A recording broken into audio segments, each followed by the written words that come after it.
Gripping a wooden stick with both hands, our guy screams that he's a wizard with absolute flush determination. Thrusting the stick forward, he commands the silver-haired man to eat magic, but the crouching maniac just grins and declares he's a monster who eats wizards for breakfast. Clenching the wood tightly, he exhales a heavy breath while his hand trembles against the blur. Wincing in pure agony as the stick smacks his own face, he shouts "Hup," while a voice cries out "Ouch" from the impact. Still clutching the weapon and wincing, he demands to know how he got hit for real, prompting the angry man opposite him to yell that monsters are supposed to lose to wizards. Chuckling from the front, one kid watches our hero shout about wanting to be a wizard too, which makes the other boy yell no and complain that it isn't fair. Smiling warmly with hands clasped over his staff, the elder remarks on the kid's morning energy while our guy stands beside him, and a voice calls out to Grandpa Rabbis. Looking up with wide green eyes, he asks what it takes to become a wizard, but the stern boy beside him shuts it down by stating you can't just become one because you want to. Standing before a glowing golden circle, the speaker declares wizards are humanity's apex nobles who rule from the highest hierarchies with inherited ancestral powers.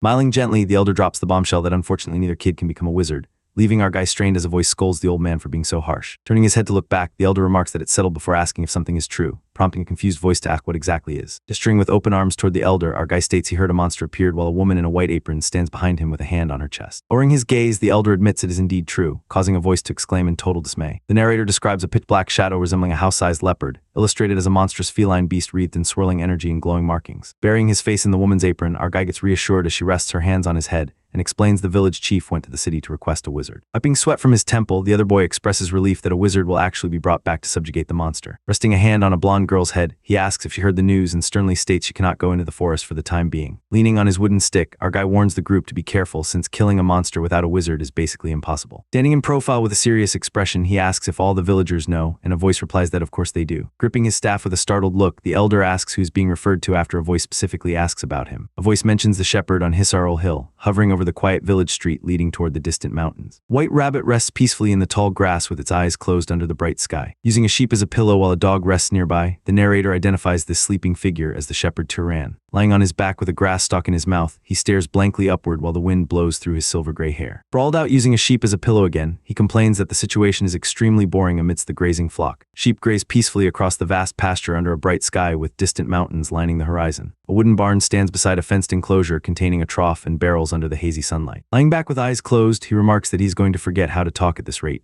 Opening those sharp gray eyes, he immediately calls someone a pathetic brat. Standing over the resting shepherd with hands clasped, the elder scolds him for slacking off before the sun has even started to set. Bearing downward sternly, the old man commands the person blocking his sunlight to move because they clearly have no manners. Lying back with closed eyes, he asks if the other is still holding on to that incident from back then, prompting a voice to question which incident he means. Clearing his throat with a hand over his mouth, the elder finishes the thought by recalling when his mother died and asking if he tried to quietly turn the sheep into shared property. Replying that he isn't generous enough to share his mother's inheritance, he meets the elder's stern expression without flinching. Glaring with an open mouth, the elder declares they aren't close enough for small talk and demands he state his purpose and leave, shouting him little brat. Staring intensely with a slight smirk, he demands to know exactly what was just said. Bending forward with hands on knees and panting heavily, the elder states a monster has appeared, prompting the shepherd to stand upright and question the claim. Resting a hand on a grass-chewing wolf's head, he remarks that rumors describe a house-sized leopard found by Rop, adding that he's returning after informing the villagers. Keeping his hand on the wolf, he notes the situation is a serious problem and asks the animal if it isn't scared despite being the most likely target around there. Standing behind the rock-sitting shepherd, the elder questions his guts and warns him to be careful since the chief went to the city to request a wizard. Closing his eyes, the elder claims he came because he was worried, prompting a voice to accuse him of not being very honest. Turning his head away, he asks why the old man can't just admit he came because he was worried about the sheep rather than him, causing a frustrated shout. Smirking as he addresses the elder as an old man, he demands that he get lost if he's done talking. Glaring with pure disgust, he complains that the other's breath stinks so badly his nose is going to rot.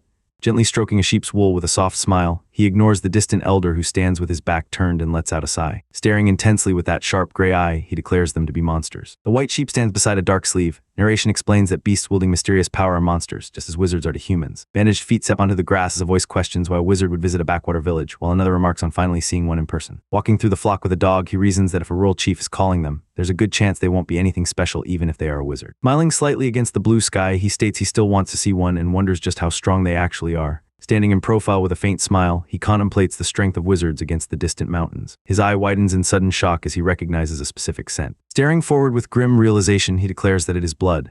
Sunlight filters through the canopy, illuminating the winding dirt path beneath the twilight sky. A bandaged foot in a black sandal steps firmly onto the dusty ground. Walking along the sunlit path, he remarks that he is sure it was this way. Closing his eyes with a faint smile, he exhales softly as he pauses on the trail. The sandal-clad foot halts mid-step on the dust, casting a long shadow under the warm sunlight. Turning his head seriously, those sharp gray eyes narrow as he focuses intently on something ahead. Standing over a blood-splattered corpse, he utters the name Rabus as dark fluid erupts from the fallen figure's wounds. Remarking that someone told him to be careful yet went in first, he realizes the source of the blood smell was Rabus all along. Pressing a finger to his lips in contemplation, he observes that the injury is not one an ordinary wild animal could make. Staring at the mangled, blood-soaked white fur, he concludes that this has to be the monster.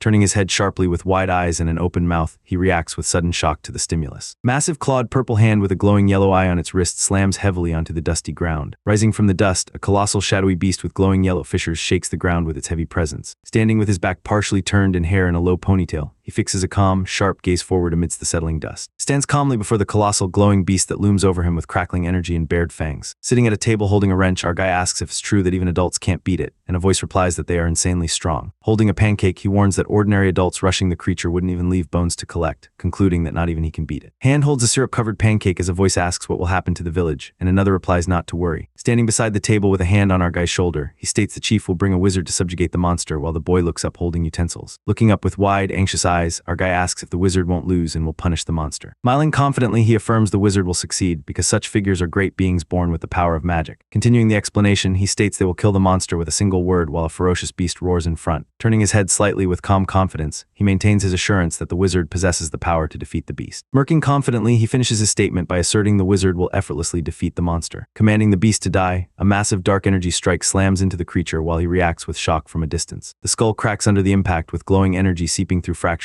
as the jaw hangs open in a silent roar. Standing alone on the dirt path, the figure is enveloped in a swirling red aura that illuminates the dark surroundings. Raising a hand to his chin with a puzzled expression, he questions if the method is not working. Standing with his back turned, he faces the colossal beast engulfed in blinding golden light and explosive energy. Shouting the command to stop, his mouth opens wide in a desperate yell against the blurred backdrop. Standing firm in the distance, he watches as a massive, dark armored limb crashes into the ground before him, kicking up debris. Smiling with resignation, he admits he knew killing it wouldn't work and questions if the entity cannot even be stopped. Engulfed in blazing golden energy, the massive beast roars fiercely with glowing eyes and bared fangs. The stone-skinned face glows with intense yellow light as it bears sharp fangs and a menacing snarl. Leaping backward to evade the charging beast, he creates distance as the monster lunges forward with glowing eyes. Exhaling a small puff of breath while looking upward with resolve, he states that in that case he will proceed. Gripping a jagged stone fragment tightly, the pressure causes dust to scatter from the crumbling surface. Flicking his wrist to snap a whip-like energy construct, he declares that a shepherd should do what a shepherd does. Charging forward aggressively, the colossal stone golem blurs with speed as its massive form dominates the scene. Crushing the stone fragment in his grip, he commands it to harden, causing the crumbling rock to solidify instantly. Thrusting his open palm forward, he releases a sharp burst of energy that creates a bright flash and swirling wind trails cutting through the air. His gray eye glows with intense golden light as magical particles swirl around his face, reflecting the unleashed power. Spinning rapidly to generate a swirling blue vortex, he obeys a voice commanding him to become faster. A sandal-clad foot slams onto the ground, kicking up dust and debris against the sunset sky. Lunging forward with silver hair streaming behind, he commands the attack to pierce through.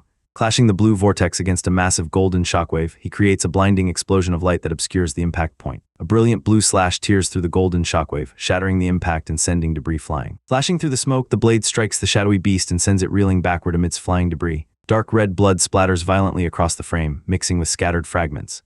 A vertical beam of blue light pierces the chaotic smoke, cutting through the lingering golden energy. Bright white slash cuts diagonally through the brown, smoky debris field. Running forward with his back turned, he is chased by a colossal beast with glowing eyes and jagged teeth lunging from the darkness.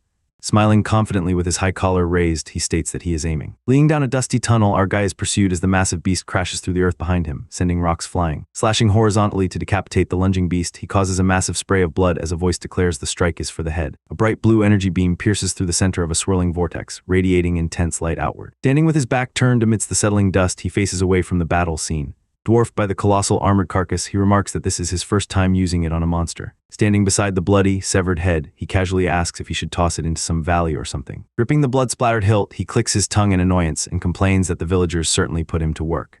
Licking his tongue in pure annoyance, our guy grips his blood-splattered sword hilt and grumbles that all that effort was totally wasted on those ungrateful townsfolk. Staring intensely with a face still dripping red, he flat-out declares that he is a wizard. Floating logs and wood fragments hover midair to illustrate the exact moment 8 years ago when he realized he'd unlocked some serious cheat codes. Sitting cross-legged with arms raised back at age 10, he made kitchen tables and utensils levitate while unlocking his latent potential. Turning his head with pure hype, he excitedly shouts for someone to witness the flying logs like he just pulled off a magic trick. Standing with her back turned in the center of the room, she cries out for her mother while a wooden stick lies abandoned near her feet. Boasting about making fire and wind with floating swords, he shows off his skills while she watches from the doorway, cementing a memory that remains crystal clear to this day. Screaming for for him to stop with desperate tears, she experiences the only time her mother ever actually got angry with her. Gripping a glowing semicircular wooden object, she questions if it's really her mother before a voice firmly addresses her as Tyran. Kneeling down to place a hand on his shoulder, she commands him to come have a serious chat with his mother while a glowing red fruit rests nearby. Smiling softly while touching his chest, he confirms that he genuinely wants to live with her for a very long time. Hovering over scattered wood carvings and a red fruit, a stern voice demands a solemn promise that the power will never be used again. Looking down with absolute authority, she finishes the demand by specifying the power must never be used in front of others while he remains bowed in submission. Glancing back in total confusion, he asks why just as a voice prompts him to recall that specific story about the noble and the knight. Narrowing his gray eyes, he states he remembers that while wizards are defined by power regardless of status, nobles and knights are inherently different beasts. Pouring golden liquid onto a sword hilt, the narration explains that nobles descend from divine Freyans while knights originate from mixed bloodlines. Gripping a hooked cane on the floor, she affirms with a yes while a voice observes that she clearly remembers the lesson. Turning her back to explain why nobles and knights are differentiated even among wizards, she states she will finally tell Tyran why he cannot use his power. Standing before a looming shadow, he listens as the voice explains he inherited his knight father's powers, and that evil nobles outside town treat knights like literal slaves. Staring forward with dead serious intensity, he warns that nobody can ever know he is a wizard and commands him to burn that fact into his brain. Looking upward with desperate hope, she asks if he can promise her that, marking the start of an 8-year silence. Standing with his back to the room facing a sunlit window, he declares that he has faithfully upheld that promise to his mother. Pulling back a heavy curtain with a gloved hand, a voice declares that the promise absolutely will not be broken. Gazing through the window pane with solemn resolve, he states he has zero desire to reveal himself as a wizard to anyone. Sitting in silent emptiness, the voice concludes the statement by offering the alternative to simply descend the mountain instead. Framed by silver-white hair, his gray eye stares intensely forward as golden sound effects float beside his face. Slamming violently against wood, a fist pounds the surface while a voice shouts for Tyran to get out here right now. Leaning casually against the post with a faint smirk, our dude stands in the doorway letting his silver hair catch the light. Standing with his back exposed, he faces a hostile trio including a large mustached man glaring down at him with pure aggression. Covering his mouth while yawning widely with closed eyes, he begins his response with a dismissive "so."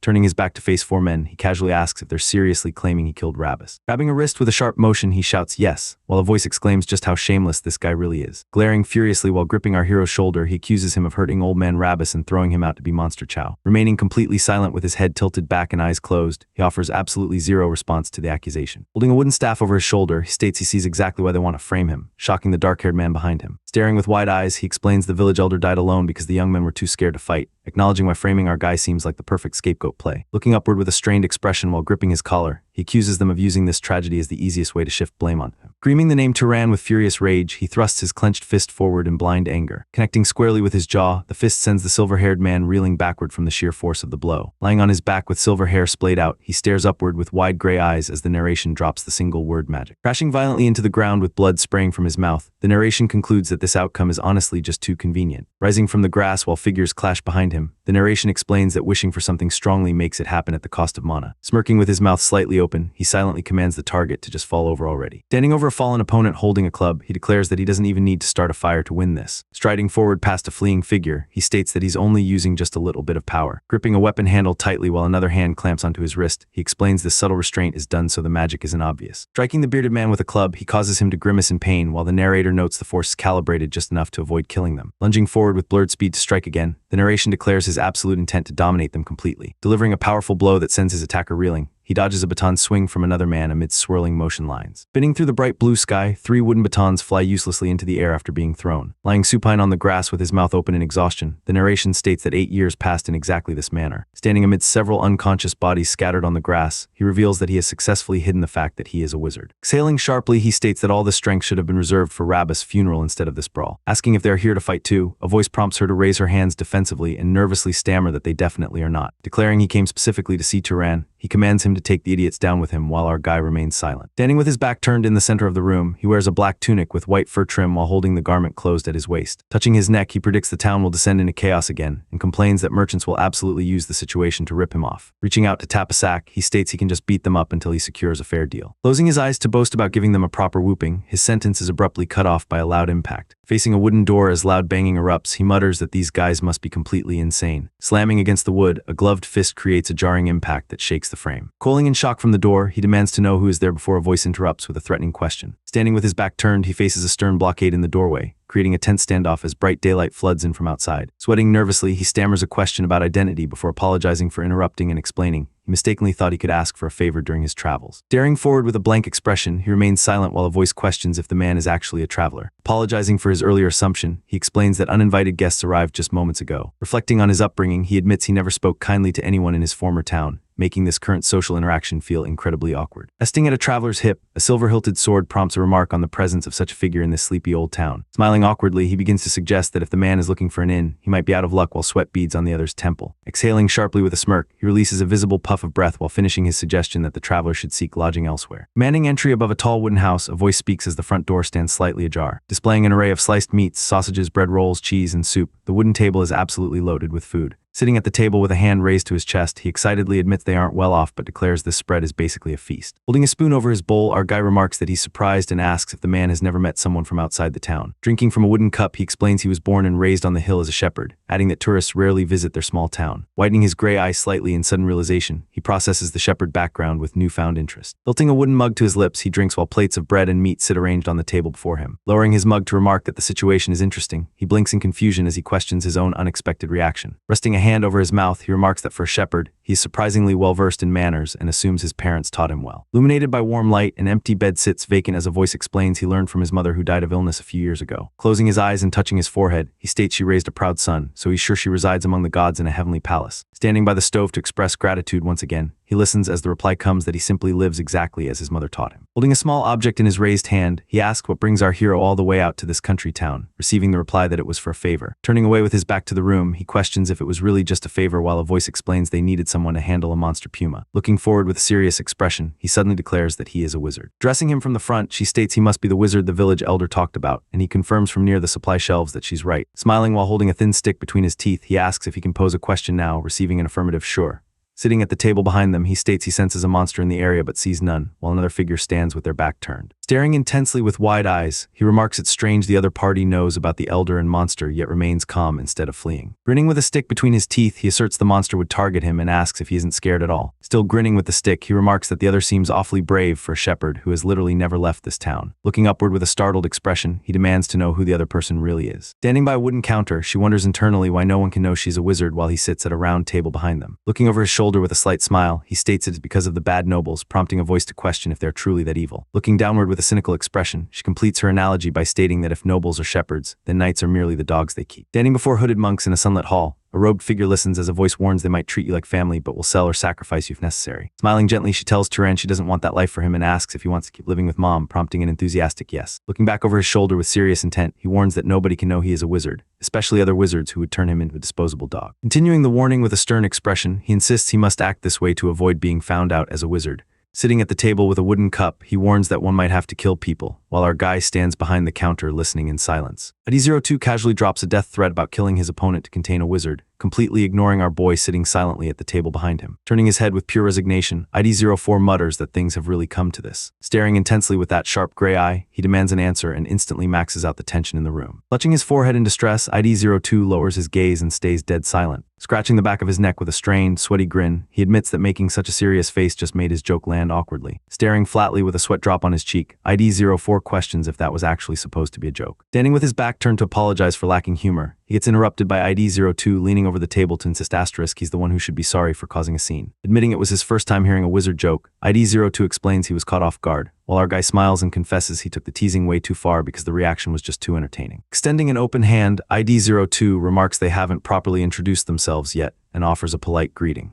Reaching forward, he introduces himself as Kjorn, a wanderer. Gripping firmly, ID02 shakes hands and apologizes for not introducing himself first. Shaking back calmly, ID04 introduces himself as Turan, a shepherd. Breakfast sits on the table. One voice mentions being 18 this year while another casually drops that they'll be 75. Remarking that he doesn't look that old, ID02 gets schooled on how wizards age slower and live longer than ordinary people. Smiling gently, our hero asks how the guy became a wanderer, learning he left after serving the Arabian family for 60 years. Raising a hand with a nostalgic smile, ID02 explains he wanted to roam freely in his later years, which someone calls pretty romantic. Offering a silent, closed-mouth smile beneath a speech bubble of ellipses, he maintains a calm and amused demeanor during the exchange.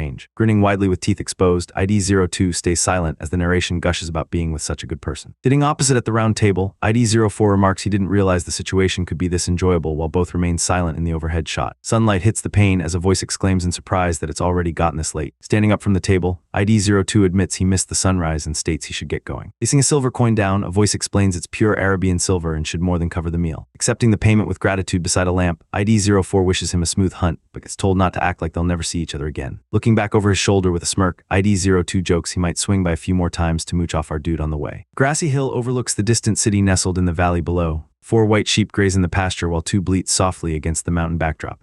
Smiling broadly, ID04 commands the sheep to gather. Large white wolf stands in profile facing a smaller sheep, exhaling air toward the animal. Holding a staff in the center of the pasture, he stands surrounded by the flock. Smiling gently, he notes it's his first time meeting another wizard and wonders how long it's been since he had a conversation this comfortable. Resting a hand on a content sheep's head, the narration describes ease and humor seeping into his speech more naturally than any adult he's ever met. Standing in the doorway with a limp wolf carcass over his shoulder, ID02 announces his return with a wide grin, prompting our guy to reflect from the shadows that he really was a good person. Standing amidst the flock, ID04 reflects that he always thought knights were just emotionless hunting dogs used by arrogant nobles. Sweating nervously under the blue sky with a troubled expression, he wonders how on earth to tell him. Running along the forest path, a voice states there are no more monsters on Hisarul Hill. Turning his head over his shoulder, ID02 remarks that the situation is strange. Observing that battle traces remain but no monster presence can be felt, the voice hovers over the misty forest scene. Standing before a massive tree with a glowing impact crater, ID02 wonders if the monster was already hunted. Floating above the crater, he questions who in the world hunted the creature, and if the village chief assigned the task to another wizard besides him. Closing his eyes with relief, he states that regardless of who killed the monster to ensure safety, that outcome is all that matters. Widening his eye in sudden shock with a sweat drop forming, he reacts visibly to the development. Whipping his head to the side with a sharp, startled expression, he reacts silently to a disturbance in the forest behind him. Slamming a massive clawed hand onto the ground, ID03 splatters dark liquid while its single glowing yellow eye stares intensely forward. Roaring with a jagged, blood-splattered maw wide open, the beast exposes sharp fangs and radiates dark energy. Standing with his back turned facing the towering ID03, our hero questions if the creature is a monster's wraith. Daring forward in shock, he asks who would do something like this. Standing firm against the looming beast as it raises clawed arms to strike, ID02 braces for impending violence. Crashing down with immense force, ID03 creates a blinding explosion of light and debris that engulfs the area. Turning his head sharply, ID02 explains that failing to absorb mana causes a corpse to become a wraith, implying any competent wizard should know this. Descending rapidly with a glowing sword, ID04 strikes the beast and creates a massive burst of light. Staring intensely with a furrowed brow, ID02 deduces a wizard killed the monster and questions why they left it to become a wraith. Crouching low to dodge the sweeping attack, he reasons that a novice knight lacking basic knowledge couldn't have killed the monster in the first place. Clasping hands around a glowing sphere of golden energy, a voice questions if they had some other intention. Channeling golden lightning into a blazing vertical blade, ID02 declares he must destroy it regardless of circumstances. Massive beam of golden lightning erupts from the center, tearing through the air with explosive force. Striking the monster's head with explosive force, the golden beam causes a shocked reaction from the observer. Staring with mouth agape, ID02 exclaims his magic was nullified and questions if the monster's mana is vastly stronger than his own. Staring at the empty path where the monster vanished, he exclaims in shock that it disappeared. Scanning the surroundings tensely, he questions if the creature is countering magic with magic and demands to know its location. Heavy boots step onto the wet ground, casting a long shadow over the bubbling slime pools. Looming menacingly with claws raised and tail coiled, ID03 towers behind our guy as he stands firm on the path without turning. Bracing against a massive yellow energy blast while the beast lunges, ID04 creates a violent collision of dark flesh and bright light. Grimacing with gritted teeth as blood splatters from his shoulder, he declares this threat exceeds a mere knight's capability and requires at least a lower-ranking noble. Sprinting forward through the forest with blood spraying from his wound, he leaves a trail of dust and debris in his wake. Panting heavily with sweat dripping down his face, he remarks on the unexpected caliber of the wraith in such a remote village, adding that life's unpredictability remains constant. Standing with his back turned to face the towering, multi-headed beast, ID04 states this is as far as he goes. Grimacing with sweat dripping and pants heavy, his expression twists in exertion as he struggles to catch his breath. Gritting his teeth in a ferocious snarl, ID02 declares he won't die obediently, but will take his opponent with him in desperate defiance. Clenching a fist that erupts in blinding yellow flames, he declares he'll concentrate all his mana to stab the enemy the moment it lunges. Lunging downward with claws extended toward the red-armored figure, the attack creates a blur emphasizing speed and ferocity. Thrusting his flame-engulfed hand forward with a terrified, sweat-drenched expression, ID02 channels intense magical energy in a desperate bid to strike. Plunging his blazing hand into the monster's open maw, he causes it to recoil in agony as bright yellow energy erupts from the impact. Brilliant blue starburst erupts in the dark abyss, illuminating the stone walls with a sharp magical glow. Recoiling violently, ID03 gets cleaved by a massive blue energy slash that shatters the darkness with blinding intensity. Gritting his teeth with a strained expression and sweat beading on his forehead, ID02 withstands the backlash of the attack. Standing small beneath the colossal form, he watches as the monster's massive body disintegrates into dark smoke and debris. Looking upward with a startled expression and an exclamation mark near his chest, he hears a voice ask if he is alright. Watching ID02 walk away through the forest with his back turned,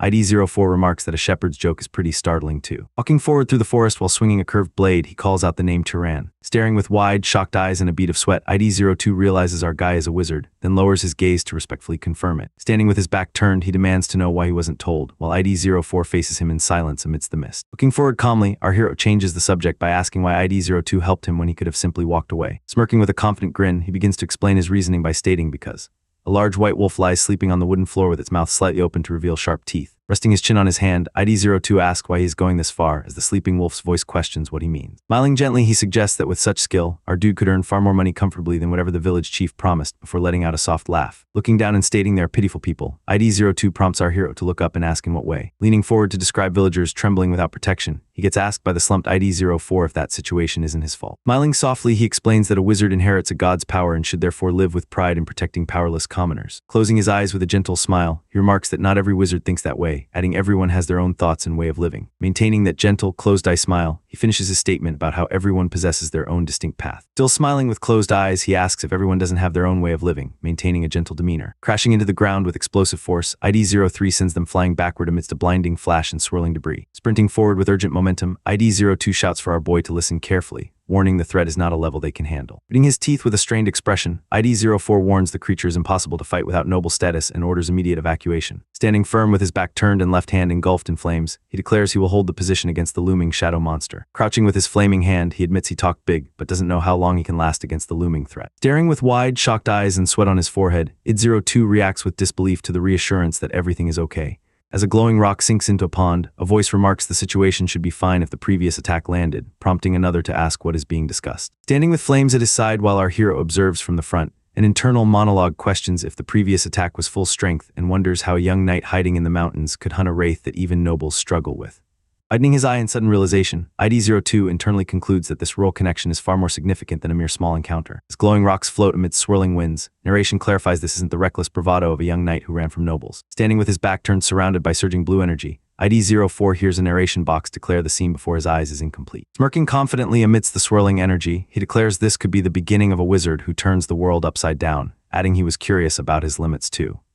Against the gale, our guy locks eyes with the towering ID03 as its single green eye burns with malice. Smirking through the chaos, he casually admits he's been dying to test his own limits too. Flames erupting from his fists, ID02 shuts down the idea instantly, warning that talent means nothing against this tank. Looming overhead, the beast demands an alliance, leaving our hero frozen stiff with his back completely exposed. Leaning back just in time, he dodges a massive energy slash that absolutely wrecks the ground beneath him. Staring at his glowing hand, he confesses he'd only be dead weight since he couldn't even track that last hit. Clenching a fist wrapped in golden light, he accepts he's useless right now and resolves to figure out a new plan. A distant voice proclaims the goal is blooming Turan's talent as a colossal blue spiral engulfs the central figure. Reaching out in pure frustration, he curses his absolute helplessness in this moment. Blasted backward by a shockwave, ID02 screams that nothing is working while the green-eyed menace looms behind him. Straining against the pressure, he shouts the obvious fact that you can't punch a wraith to death. Massive claws descend toward the tiny figures below as a desperate voice asks how to actually kill this thing. Thrusting an open palm forward with steel in his gaze, he declares that fire is the only answer. His heterochromatic eye flashing with intensity, he finishes the thought by screaming that lightning must finish the job. Roaring in response, the monster ignites a ring of orange fire that highlights its terrifying core. Lumping against a tree in defeat, he groans that it's still not working, but a voice below insists that missing the point isn't the issue. Glaring through the sweat, ID02 lectures that establishing causality is wizardry 101, baffled that someone lacks such basic common sense. Eyes widening in sheer disbelief, he starts wondering if the impossible might actually be true. Then flying by a violent blast, a shocked voice realizes the monster became a wraith because Turan has literally never absorbed mana. Looking up with laser focus, he commands that fire shouldn't just be lit but forged and fired, leaving observers stunned by his raw strength. Lunging forward at breakneck speed, he kicks up debris while executing the attack exactly as commanded. Swirling vortex of orange fire ignites in his palm, radiating heat that you can practically feel through the screen. Standing before the looming beast with flame in hand, he explains that creating fire is easy, but controlling it takes serious grinding. Launching a massive arc of fire skyward, he leaves onlookers absolutely sharding their pants at his instant mastery. Slamming his foot into the earth with violent force, he anchors himself for the finishing blow. Driving a pillar of fire straight into the dirt, he triggers an explosion that completely swallows the enemy. Roaring from within the inferno, the beast's single green eye glares defiantly through the flames. Engulfed entirely by a roaring blast of orange and yellow, the monster's rocky form vanishes from sight. Shouting with strained intensity, he orders his ally to stay focused and pour mana continuously so the fire doesn't die. Thrusting a hand forward amidst the blaze, he commands that every trace of the wraith must be burned to ash. His mismatched eye glowing with peak magical output, he signals the absolute climax of the incineration spell. A massive vortex of flame swirls violently, consuming everything in a storm of heat and debris. Crossing his arms under the bright sky, ID02 confidently declares victory. Keeping a stern expression, he remarks that the Wraith was absurdly broken and required noble-class stats to tank. Staring with wide, shocked eyes, he admits our guy actually took it down solo. Standing amidst the flaming skeleton, our hero asks if it's truly over, while narration confirms a mountain shepherd just pulled off the impossible. Instructing him to absorb the mana before another Wraith spawns, ID02 watches as our guy asks how to even do that. Extending a guiding hand, he tells him to visualize draining the energy inward, and our boy nods in agreement. Closing his eyes to focus inward, he follows the instructions while the world behind him stands perfectly still. Vibrant green energy surges around the dark remains, illuminating the area with an eerie supernatural glow. Thrusting his palm forward to release a green vortex, he drains the power while the massive shadow looms behind the discharge. ID04's glowing green eye stares intensely forward, framed by wild hair and surging emerald veins. Throwing his arms wide, bright energy veins surge across his silhouette, radiating power into the darkness. Widening in sudden shock, that same green eye betrays an immediate physical reaction to the event. Standing behind him, ID02 mentions the incoming pleasure rush while our guy clenches his fist in total disbelief. Asking if this was really his first time absorbing mana, ID02 gets a simple, honest confirmation. Explaining that mana usually grows slowly with age, he adds that killing and absorbing is the ultimate XP hack. Eyes widening in realization, he reflects that handling magic at this level on a first try puts Tyran's potential in a different league. Staring at his own palm with a flushed face, he finally grasps that this young man is something extraordinary. Calling out the name Tyran, he gets a questioning yes from our guy staring intensely through silver bangs. Bowing with a hand over his chest, he apologizes for his rudeness and asks which noble house claims him. Smiling with a nervous sweat drop, he softly utters Kjorn and confirms it with a simple yes. Left arm bursting into blood, ID02 gasps in pain as a voice tells him to wipe it off first. Clenching his fist with a grimace, he endures the agony sweating down his forehead. Holding a tray with a polite bow, our guy apologizes for making an esteemed guest handle medical supplies. Closing his eyes with a gentle smile, he insists he's nobody special, just a shepherd who doesn't even know his father. Glaring with narrowed eyes, he demands the other stop, prompting a concession to quit staring so harshly. Sheep grazing nearby, a voice questions why a powerful wizard would play shepherd when the role clearly doesn't fit. Explaining it was his mother's dying wish, he sits across the table while ID02 questions if that was truly her request. Leaning in with a warning, ID02 explains that nobles below will use and discard him the second his identity leaks. Staring blankly in confusion, he lets out a short, questioning sound in response to the grim warning. Admitting surprise that he didn't call it overprotective parenting, ID02 concludes his mother wasn't entirely wrong. Explaining that wizard power breeds conflict, he notes a major war between noble houses happened just 20-some years ago. Recounting the bloody clash between Arabian and Zahar, the narrator laments the countless lives lost in that chaos. Stating that over 900 of 3,000 Arabian knights died, he emphasizes that nearly a third were wiped out. Looking away somberly, he reveals everyone close to him perished there, leaving him utterly speechless. Kneeling amidst corpses in a flashback, he recounts losing Denver Hartman and his family to Zahar, declaring himself the sole survivor. Admitting his mother had a point, ID02 explains a knight's life can vanish way faster than a commoner's. Noting she was wrong about one thing, he prompts our guy to look up and ask what he means by aptitude. Scratching his head, ID02 admits he's a skilled knight, yet acknowledges our guy destroyed a wraith he couldn't even scratch. Continuing the assessment, he states our hero's potential exceeds mere knighthood and hits minimum noble level. Sitting with hands clasped, he adds that among nobles, he possesses at least upper-tier aptitude. Looking up vulnerably, he asks if his mother lied about his father being a knight, while a voice explains rare genetic anomalies do happen. Standing beside the table, ID02 advises him to leave the hill and enter the world while our guy listens intently. Over an aerial view of a fortified town, a voice explains humans need more nobles because they don't fully own this world yet. Standing before a golden magic circle, ID04 explains the races pushed out by gods are still waiting to strike back. Amidst the chaotic battlefield imagery, the narrator points out that nobles are too busy fighting each other to notice.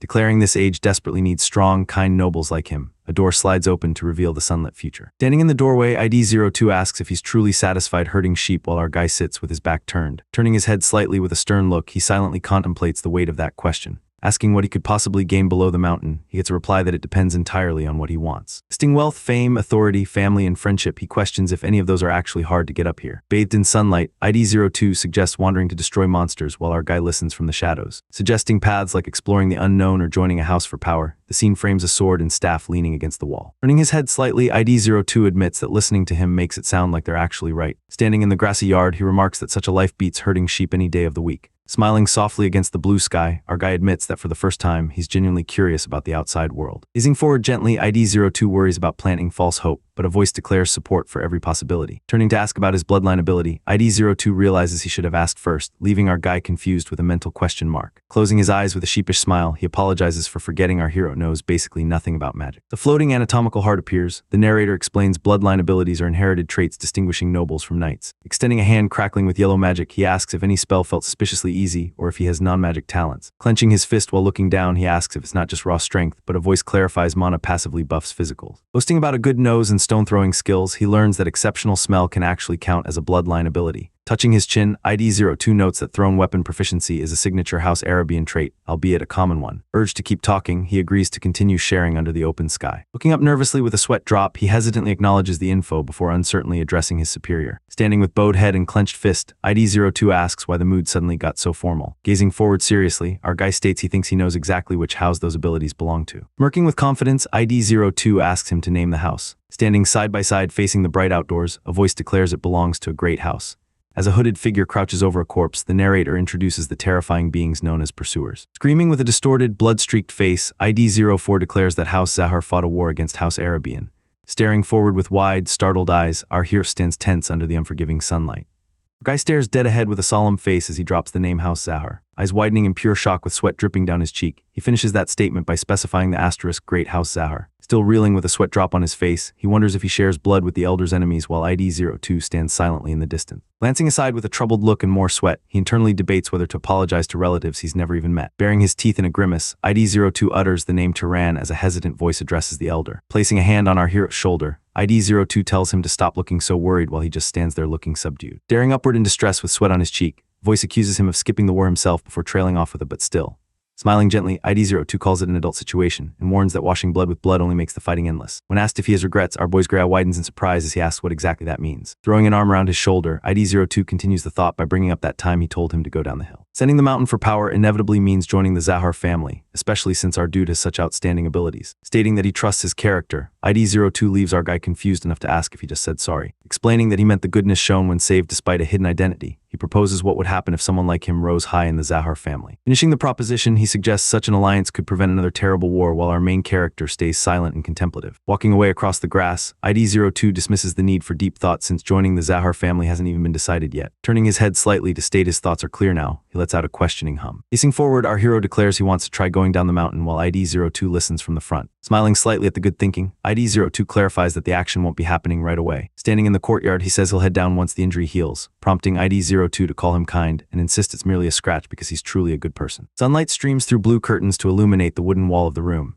Explaining that magic absolutely requires mana, ID02 adds that this necessity is why it's called the key to omnipotence. Sitting at the table with a mug, our guy clarifies the power isn't truly omnipotent since you need matching mana to actually use magic. Asking about the standard for matching mana, he gets a response that the explanation is coming right now. Raising 3 fingers, ID02 states that magic difficulty boils down to bloodline, affinity, and causality. The first factor, bloodline, is determined by birth lineage, a rule applying to most nobles who aren't knights. Resting a bandaged hand on the table, he asks if healing those wounds with magic would be difficult, getting an affirmative nod. For the Southern Rafts bloodline, such magic is innate and needs no training, illustrated by a map showing its geographic origin. Gesturing with an open palm, our dude asks about the second factor, affinity, which a voice clarifies can also be thought of as familiarity. Smiling slightly, he explains mages perform better when they prefer or are used to tasks, like how he cast a fireball as easily as throwing a rock. Standing beside the table, ID02 confirms that simply creating flames wouldn't have achieved such speed or firepower without that familiarity. Identifying causality as the most important factor, a voice admits to not fully understanding it while hovering over a mug of water. With his back turned, ID02 asks what would happen if he tried to kill our guy directly with mana, prompting speculation that some light would just shine from his head. Hovering a hand over a sparking mug, he states this is exactly the phenomenon caused by a lack of causality. Keeping his hand over the sparks, he explains this happens when there's no appropriate cause for a desired outcome, and the goal is excessively difficult. Admitting he thinks he understands causality a bit, our hero sits with his back turned while ID02 leans against the table looking satisfied. Igniting the mug's contents, ID02 explains that killing requires a cause like creating fire rather than just wishing for it, since shooting fire is more natural than direct ignition. Clenching his fist with an enthusiastic grin, he exclaims exactly, and adds that our boy could have been a scholar instead of a mage. Resting his chin on his hand, he questions why magical beasts need specific causes when ordinary animals obey at will, prompting ID02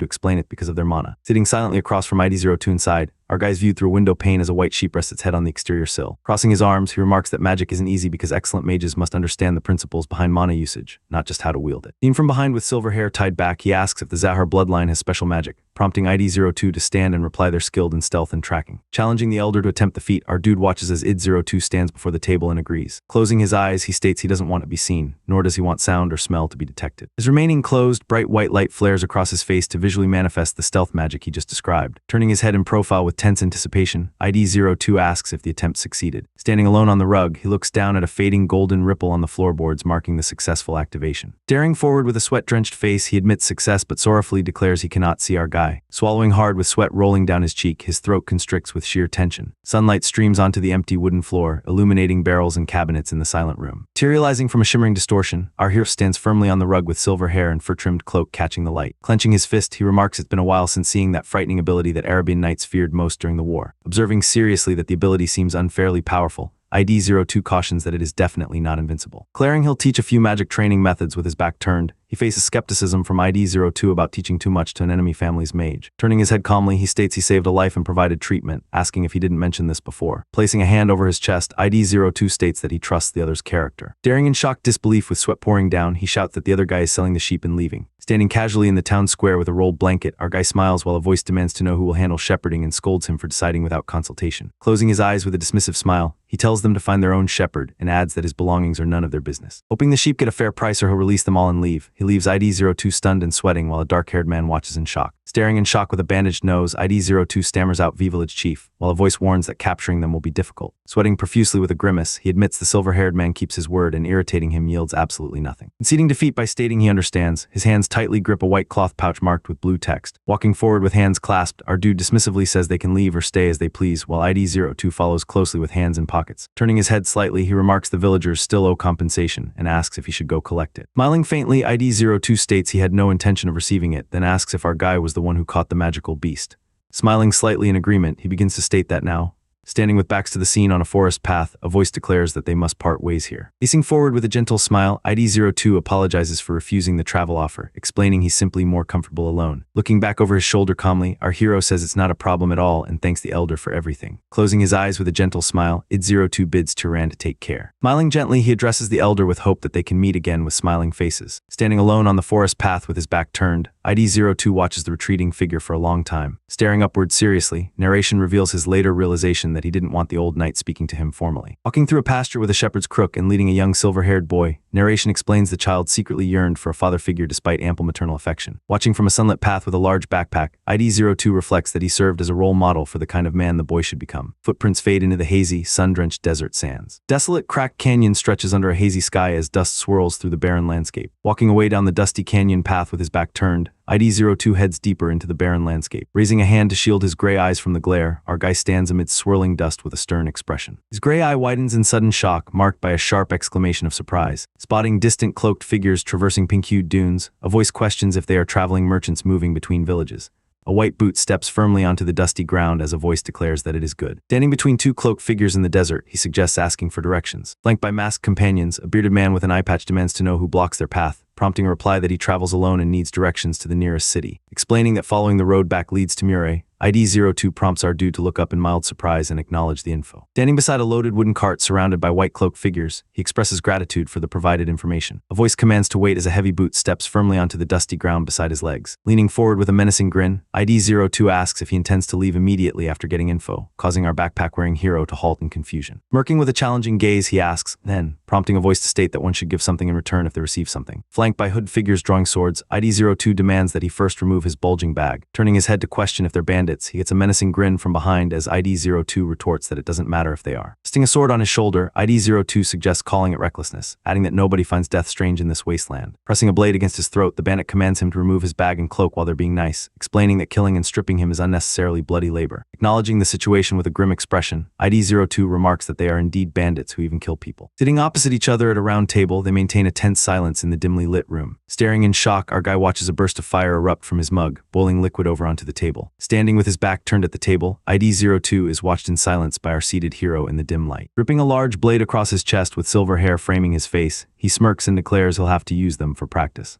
Gripping his massive blade with a sinister grin, our guy casually announces he's about to use these fools as training dummies. Letting out a sharp breath, he narrows that gray eye and questions the situation with a confused hum. Surrounded by hooded NPCs laughing at his wizard claim, even a random voice chimes in to agree with the mockery. Black-sleeved hand slashes through the air, leaving a trail of sharp green energy in its wake. Standing in a swirling vortex, he simply declares wind, sending the terrified hoodies flying like ragdolls. Apparently, shaping existing wind with your hand uses way less mana than generating it from scratch. Amidst the settling dust, he admits he didn't expect such strong wind for so little mana while two defeated goons kneel and someone screams in shock. Holding a small bottle, ID03 gestures as blue droplets float up from his chest to illustrate mana efficiency. A jagged ice shard hovers midair, emitting vapor and bubbles against a blurry backdrop. Thrusting his hand forward, ID03 launches a massive ice shard while smaller crystals orbit him in the dusty air. Staring with wide, shocked eyes, ID02 grimaces in sudden alarm at this blatant flex of power. Our hero stands firm after the strike while ID02 gets blasted backward, spraying blood and crying out in pain. Extending a hand with a glowing crystal, ID03 questions if the spell only works near water since throwing stones feels faster and stronger. Kneeling in defeat with a dropped dagger, ID02 surrenders to our wand-wielding main character, begging forgiveness because they had no idea he was actually a wizard. While he stands calmly with a hand on his hip, two desperate men behind him frantically offer anything just to keep their lives. Black Boot stomps firmly onto the sand, kicking up dust with a sharp motion. Bracing against the ground, he triggers a massive shockwave that violently tears up the desert floor. Staring upward with pure horror, a trembling ID02 whispers that this situation is absolutely impossible. Standing amidst the ruins with severed pillars looming behind him, he coldly asks if everyone is dead. Looming over the kneeling ID02, he states he has one question, prompting the terrified goon to stammer that he'll answer anything for the great wizard. Turning his head slightly, he asks why they attacked without a plan since a lone traveler could easily be a wizard too. Staring intensely through silver strands, he explains the attack happened solely because ID02 bowed his head, causing a separate voice to react in total shock. Sweating profusely under his hood, ID02 explains they assumed he was ordinary because he politely greeted them despite their rudeness. Looking upward with relief, he says thanks and admits the experience actually taught him something useful. Glancing up with hopeful desperation, ID02 stammers compliance before urgently asking if his life will truly be spared. Staring upward in silent terror, ID03 sweats buckets as a glowing blue orb floats above him. With a serious expression, the gray-bearded ID02 states that from now on, he'll meet many people and has something crucial to tell them. Resting a hand on his travel bag, our dude advises never showing mercy to bandit scum who harm others for profit without hesitation. As a sword rests on wood, one voice explains the reason for their firmness while another replies that they think they finally get it. Standing over a bloodied corpse, he explains that sparing one life out of pity could end up harming 10 good people later. Tilting his head back with resolve, he declares that he has stalled long enough. Black Boots step onto wheel-marked sand as narration mentions merchant-stern bandits dragging their cart along this road. Walking away down a sandy path, he leaves footprints behind while one thought burns sharply into Turan's mind. Looking back over his shoulder with a somber expression, he quietly admits that he killed people. Staring forward with a haunted look, ID02 feels guilt but knows he couldn't let them go because Kjorn's warning echoed in his mind. Standing calmly with a slight smile while grotesque figures lurk behind him,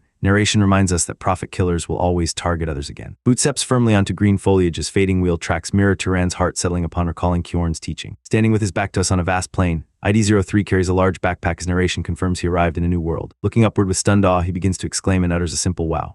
A voice remarks that this is the place, overlooking the sprawling town of small city Murray nestled among distant mountains. Small brown-haired girl holds an adult's hand while navigating a crowded pavement surrounded by bystander legs. Navigating the busy square, our guy observes the dense crowd and remarks this is his first time seeing so many people gathered. The towering stone cathedral rises against the sky. As an observer notes, the architecture is completely different from the village. Walking down a bustling market street lined with stalls, he remarks that it finally feels like he has arrived in a real city. Approaching a fruit stall, he politely requests attention, prompting the vendor to look up and enthusiastically welcome him. When the vendor asks what he needs, he raises a hand to decline and clarifies that he isn't actually a customer. ID02 advises looking for an inn when needing rest, noting such establishments are usually found in any village or town. Glaring aggressively, the muscular vendor points forward and shouts for non-customers to get lost, leaving our hero in stunned silence. Turning his head with sweat on his temple, he wonders why the vendor is so rude, and if there's an unspoken rule requiring fruit purchases before asking questions. Pointing at red apples, he asks the price and receives a reply of 2 dupit. Holding a coin, he confirms the 2 dupit price while a voice assures him that paying with foreign currency is acceptable for an outsider. Dropping a coin into an open palm, ID03 asks for indirections and gets told to go straight past the Cape shop toward a blue-roofed building. Wooden sign reading Pub and Inn hangs in the shadows as a voice identifies it as the biggest inn in the city. Standing inside with a bright smile, ID03 warmly welcomes visitors to the establishment. Smiling awkwardly with sweat on his cheek, he faces a tense atmosphere as a voice compliments his looks and asks the nightly rate. Clasping her hands with a bright smile, she declares the price is 16 dupit before stating that she will stay. Holding a pouch above her open palm, ID02 states there's something more important to ask, prompting her to question what he wants. Clutching the pouch, ID03 asks if there's a bounty monster nearby, reacting with surprise at the mention of a monster. Reflecting internally, he recalls needing to kill monsters to absorb mana and that hunting them supposedly earns money too. Smiling with closed eyes while clutching the pouch, ID03 asks why there's no answer and addresses him as sir. Gesturing toward our backpack-wearing hero, ID03 states that nothing in this world comes for free. Wooden barrels sit in dim storage as a voice questions if the location is City Hall. Sitting at a table with a mug, he asks what that is while facing the lower body of someone standing before him. Leaning across the table, ID03 asks if he doesn't know about city halls, prompting him to admit he really is from the countryside. Listening neutrally, he hears that city halls handle public affairs and employ officials under the city lord. Smiling, ID03 explains the hall is likely closed for the night and advises going tomorrow to find a monster bounty. Standing before the table, ID03 asks if he's also a monster hunter, while he sits with a mug and responds by asking what that even is. Voice claims ordinary people become wizards by hunting monsters and asks if he wants to become one too. silhouetted against surging green energy. Resting a hand on a surface, a voice declares anyone believing that superstition is an idiot, prompting another to question the term. Grinning broadly, ID04 asserts that becoming a wizard by killing monsters is a fact he witnessed personally, while our guy looks skeptical. Exclaiming in shock that ID04 is alive, ID03 watches him turn with a hand on his hip and declare he won't die until he becomes a wizard. Slapping our hero on the shoulder with a loud "this," ID04 causes him to recoil in annoyance and demand an apology. Leaning forward curiously, he asks ID04 to elaborate on the claim that killing monsters makes you a wizard. Resting her chin on her hand, ID03 explains wizards grow stronger by hunting monsters, so ordinary people can become wizards under the same principle. Smiling broadly, ID04 states the four of them are hunting monsters to become wizards while his companions cheer in agreement. Looking surprised, he asks if one of them is already a wizard, but ID04 denies it, explaining only the Lord's wizard and 3 subordinates exist here. Smiling, ID04 questions why they claim to hunt monsters with such shabby gear and asks if they even possess a weapon. Gripping a worn leather sling, he declares his intent to use it, prompting a remark on its heavy wear as evidence of frequent use. Stroking his chin, ID04 explains the sling fires egg-sized objects quickly, and our guy notes it could easily hunt rabbits or fox monsters. Standing calmly in the tavern, he responds by stating they actually wanted another shooter and asks if there's interest in hunting together. Grinning widely, ID04 immediately accepts the invitation to join the hunt. Lying on a bed in a dim room, he declines the offer by stating no thank him though, and asserting there's no reason to hunt with them. Sighing with a weary expression, he remarks on what a chaotic day it has been. With a packed bag on the floor, a voice expresses disbelief at having actually left the village. Raising a hand wreathed in crackling blue energy, ID03 wonders what will happen from here on out. Lying asleep with silver hair fanned out, his steady breathing creates a rhythmic thumping sound. Sitting up facing a closed door, he asks who is there but remains silent in response to the disturbance. Walking across a barren landscape with ID04, he questions if he shouldn't let his guard down even at an inn, which ID04 confirms is correct. Stating that a city isn't automatically safe, ID04 gives a warning that our guy acknowledges by replying that he sees. Looking upward seriously, he affirms his understanding of the warning to never let his guard down. Reaching for the door handle, ID03's hand dissolves into bright blue magic, causing the wood to creak open. Peering through the partially opened door, he maintains a sharp, vigilant gaze as the barrier slides aside. His gray eye widens in sudden shock, reacting with a silent gasp to the stimulus. Staring at ID03, he asks if she was Lena, while she smiles with closed eyes and asks if he was asleep. Standing in the doorway in a beige robe, she claims she came to keep him warm because the room might be cold, prompting him to stare in confusion and ask what. Gripping the ribbon at her chest with a flushed, mischievous grin, ID03 demands to know what is meant by that question. ID01 clutches her chest with a flushed, toothy grin and practically demands to know what on earth it's supposed to mean. Standing in the doorway, our guy casually confirms it's exactly what it sounds like, leaving ID01 in the hallway to skeptically ask if he's seriously being literal. Stepping forward in loafers, she declares she'll do absolutely anything for a small fee, only for him to stand firm in sandals and ask what happens if he wants nothing at all. Gripping his shoulder, she commands him to stop lying because she can read his face like an open book. Closing his eyes with serene confidence, our hero lets a glowing light illuminate his face as he prepares to drop some wisdom. Staring forward with wide, shocked eyes and a sweat drop on her cheek, she reacts in absolute silent disbelief to that interaction. Screaming with pure terror, ID03 desperately shouts for someone to please not do it. Warning from experience, our main character explains that one must always be careful within maids and prostitutes since most carry STDs. Glancing over his shoulder, he clarifies they have strong disease resistance, so it's fine for them, but urges avoiding regrettable actions driven by lest they pass it to another woman. Sending the stairs with clenched fists, she internally concludes cities aren't easy to live in either while recalling the fruit shop incident in Lena. Lying in bed, our dude reflects that cities are cold-hearted places where even tiny scraps of information come with a price tag. Looking back with a serious expression, he addresses his boss to state he has something he's genuinely curious about. Sending the stairs, he asks why the other tried bringing that guy along earlier, prompting the dark-haired male ahead to admit he honestly didn't look helpful. Smirking on his pillow, our boy agrees, while a voice remarks that his cocky mouth makes him perfect monster bait. Widening her eyes slightly, she explains he reminds her of her younger self and hearing he hunts with such a weapon made her worry. Smiling, he explains he figured the other might survive longer if kept close, prompting a background character to remark he's too good-hearted. Smirking with eyes closed, our guy simply starts his sentence with a confident well. Relaxing back on the pillow, he reflects that maybe the city isn't entirely cold-hearted after all. A large timber-framed building stands under a bright sky, featuring a wooden notice board plastered with papers out front. Sitting behind the counter with papers in hand, ID03 greets the figure in the white coat and asks how he may help. Asking if he's an official, ID03 gets met with a sharp retort from our hero asking what he possibly looks like instead. Stating he came to hunt monsters, ID03 is immediately met with a surprised voice questioning that specific term. Resting gloved hands gently on the surface, our main character states the world won't be kind, prompting a confused voice to ask why that is. Shearing a sheep on a rock, ID03 explains kindness isn't inherent, leading our guy to conclude from a nearby stone that treating people kindly requires a simple method. Looking back calmly, he commands him to reveal their wizardry so ordinary people will naturally bow their heads. Lighting a document with a black eagle emblem across the desk, our dude hands it to ID03 while shelves of books and scrolls loom behind them. Holding the document with a stern stare, he demands the item be handed back since it absolutely cannot be taken along. Eyeing the black bird illustration, he asks if it's a crow monster before retorting that it definitely doesn't look like a cat. Looking down at the paperwork, ID03 instructs that killed monster corpses must be brought into the city because unmanaged mana turns creatures into wraiths. Maintaining a calm gaze, our hero states he's fully aware of the city law mandating execution for abandoning monster corpses. Looming with a jagged maw and single glowing eye, ID05 declares knowledge of wraith transformation, and insists the same mistake cannot be repeated. Bill in hand, id03 questions if knights don't hunt monsters and asks if they're perceived as people with time to spare. Resting a hand on the bird document, he clarifies a knight's duty is maintaining public order within the city, questioning if outside hunting falls under that jurisdiction. Gesturing with his quill, he states handling thugs is their responsibility while our guy walks away from the counter up front. Clutching papers and a quill, ID03 notes he left and predicts another corpse will inevitably pile up outside the city. Staring intensely, ID05's single large glowing white eye features a cracked lens-like surface amidst dark fur. A massive dark-feathered bird with a gaping chest wound and exposed ribs falls backward through the air. Staring upward in sheer terror with sweat dripping down his face, ID03 exclaims this is impossible, while a suited man looks down in equal shock. Standing with his back turned near three men surrounding a dead bird, our hero listens as the dark-haired man exclaims in shock it was brought back so fast. Looking forward calmly, he replies to a voice asking if he killed it alone by confirming he indeed did. Running around with a startled expression, ID03 stammers that they must give him the bounty when our guy asks how to receive it. Handing over a money pouch, ID03 tells him to rest after working hard, and our dude accepts the payment with thanks. Exclaiming over the intact blade wings on the dead bird, ID03 is met with doubt from a crouching man about reviving the creature in such condition. Staring with wide eyes, ID03's expression shifts to pure shock as the realization suddenly hits him. Turning his head in confusion with a questioning hum, ID03 leaves our guy standing silently in the center as another man asks if he's still there. Asking if there are other monsters worth hunting causes our hero to stare in shock and respond with a bewildered what. Staring upward grimly, he questions if the other can possibly hunt more, expressing total disbelief at the suggestion. A lavish spread of roasted meat, cheese wheels, and stew sits on the table, while a voice declares these are the most expensive items on the menu. Standing behind the food-laden table, ID01 exclaims she never dreamed someone like him could defeat 30 monsters in just 3 days. Chewing on a sausage at the table, our guy asks if the other must have made a lot of money from that feat.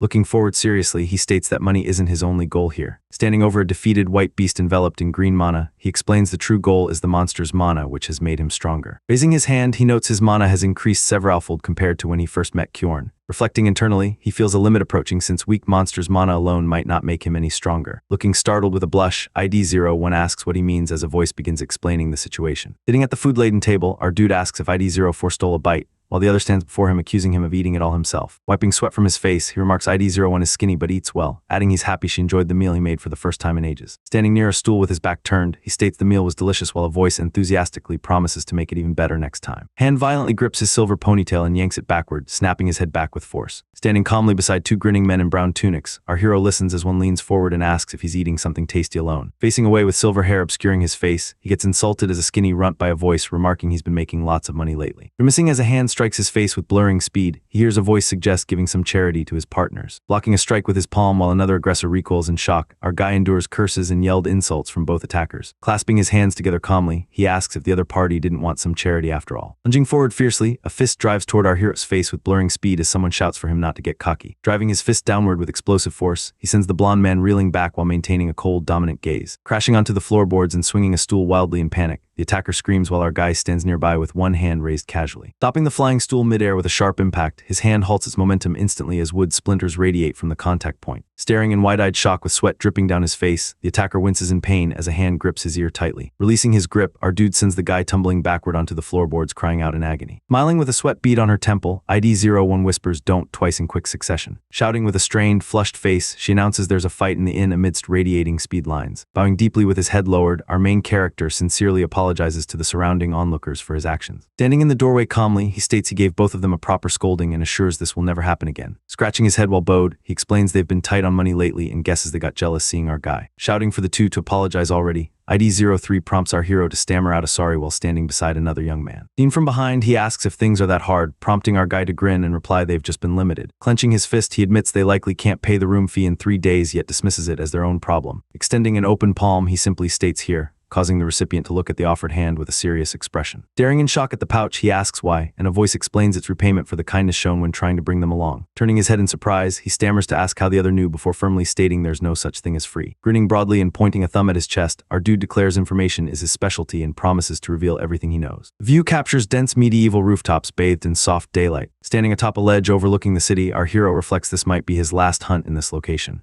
Gazing upward determinedly, he states Midden provided info on the next city and concludes it's time to depart. Sitting at the table, he continues by noting there was way more useful info than expected and adds Midden is truly a good person. Smiling warmly, he completes his assessment by stating Midden feels less seasoned than Kjorn, but that very fact makes him purer and kinder. Widening his gray eye in sudden surprise, he lets out a confused huh. Inhaling sharply with a startled expression, he exclaims he recognizes this smell. Sprinting away urgently and kicking up dust, he prays internally for his hunch to be wrong. A hand in a black sleeve presses firmly against deep claw marks on a tree trunk. Standing motionless on the forest path, our guy wears a calm yet wary expression. Staring at a bloodied figure slumped against a distant tree, he thinks to himself about who this person is. Face splattered with blood, ID-03 grins menacingly while asking if the figure isn't from Midden's group. Offering a faint, confident smirk, our hero remains completely silent. A blood-splattered gray iris stares intensely without revealing any dialogue. A limp, blood-splattered hand lies beside 3 silver coins in a spreading pool of crimson. Kneeling beside the bloodied corpse, he asks what in the world happened to Midden while casting a shadow over the fallen figure. Kneeling beside the bloodied mess, our guy frantically asks what on earth happened while his companion lies totally motionless with dead, unseeing eyes. Snapping his head around at a weak sound, he watches the injured man struggle just to choke out the name Ra. Lifting a gore-stained face with pure disbelief, the dying man wheezes out a question asking if that thing was seriously a rabbit. A massive furry jaw snaps shut with bone-crushing violence, spraying dark blood everywhere from its mangled maw. Frozen in shock amidst the carnage, he stares at the figure standing over the bodies while someone whispers the word monster.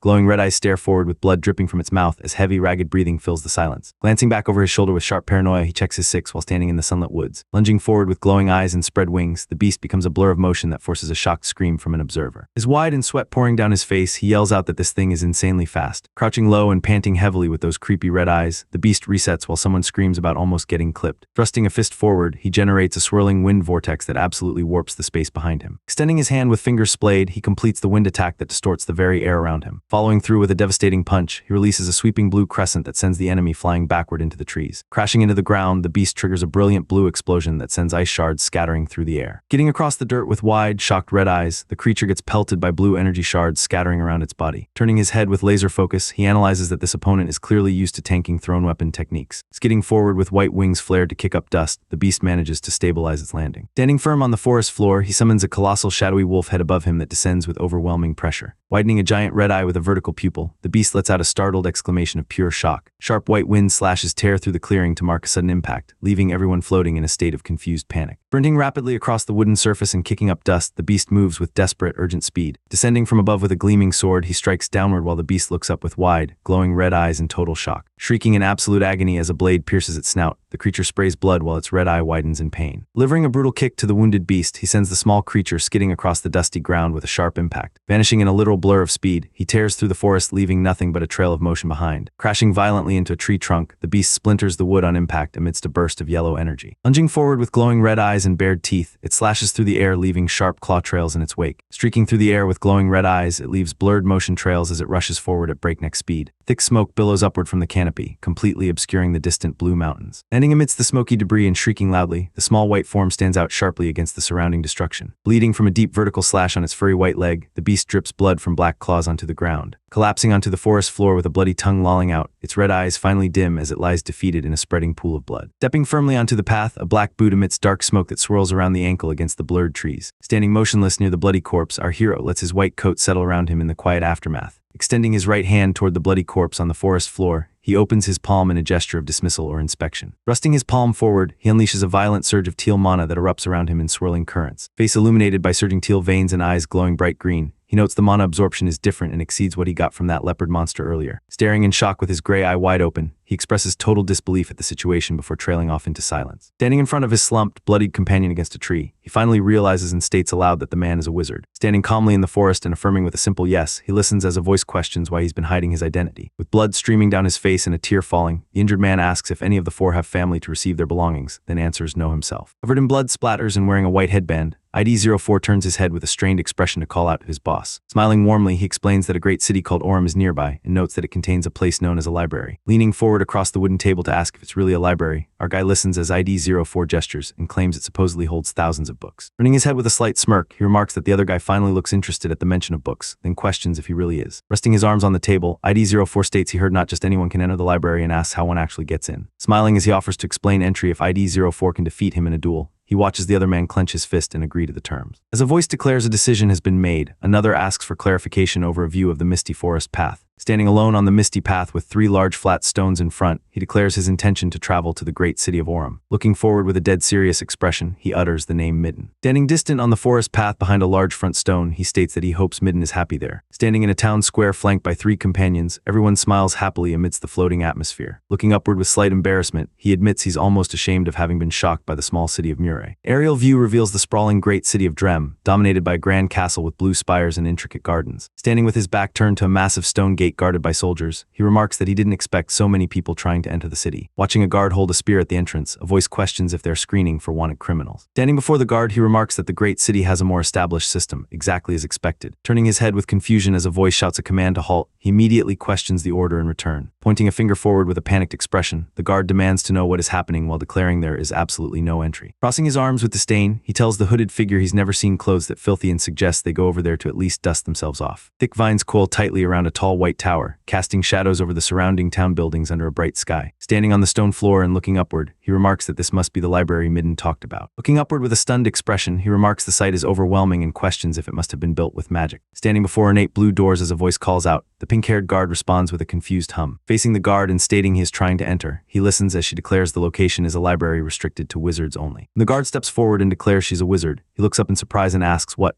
Glaring angrily, she asks if he wants to die for impersonating a wizard and adds she can't believe she's seeing a lunatic like him. Placing a gloved hand against his chest, she scoffs that there's no way someone like him is actually a wizard. Staring at his palm enveloped in a faint red aura, he mutters in confusion as the expected magical reaction fails to manifest. Smiling confidently, he explains that wizards recognize each other by sensing mana to determine relative strength. Narrowing his gray eye with intense focus, he conveys a silent, piercing scrutiny that underscores his previous explanation about sensing mana. Thrusting his hand forward with a glowing red eye visible through his hair, he radiates an intense crimson aura signifying power activation. Thrusting a glowing red hand forward with intense force, he causes his companion to grimace in pain and let out a sharp cry of agony. Standing over the fallen figures with a hand to his head, he asks if they're all right while the other supports the collapsed man and insists he is fine. Lying on the ground terrified with sweat dripping down his face, the man realizes the opponent is no ordinary wizard, but at least noble class or higher. As the guard shouts that he is Kenya, a knight of House Valtas, our guy looks on neutrally and asks which house he is from. Looking sideways with a slightly open mouth, he asks if he has to say something specific to enter while a voice replies no. Listening to the explanation that permission from the Master of Valtas is required, he looks confused and asks for clarification on the meaning. Closing his eyes and sighing with visible fatigue, he accepts the situation by stating that he will contact House Valtas. Staring with a single visible eye and a bead of sweat, he remarks that he honestly thought this would be a simple process. Standing with a bead of sweat on her cheek, she waits as the air rustles around her blonde hair. Scrubbing his arm with a cloth, the maid creates friction against his skin in an attempt to get him clean. Sitting on the edge of a rose petal bath with maids attending to him, he looks bewildered and questions how this situation even came to be. Turning his head with a stern expression to command the activity to cease, he prompts an attendant to stutter a compliant affirmation.